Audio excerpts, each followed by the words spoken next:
مرحبا حبايبي، هذه الخلطة اللي راح اقدمها لكم هي خلطة تبييض الاسنان.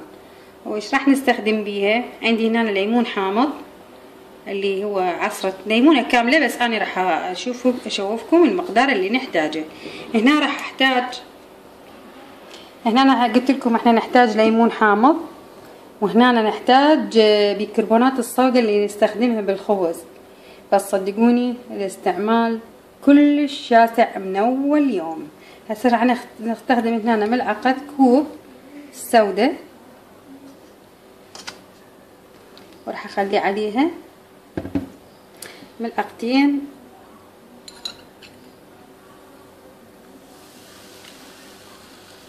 ليمون حامض، او تقريبا نصف ليمونة، 4 ملاعق الى 5 حسب المقدار اللي انتي تحتاجين.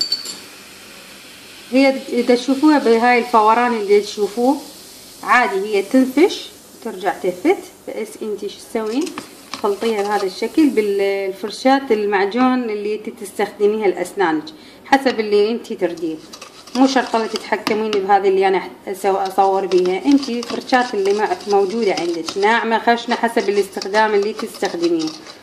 وبهذا الشكل شو تسوين؟ تاخذين من المواد اللي خليناها وتفركين اسنانك، تفركين اسنانك بحركة من فوق على جوا، من الجوا على الفوق، يعني بحركة هيج، لا هيج مثلا نقول مو هيج، لا هيج على الاسنان مدة يعني تقريبا 3 دقائق.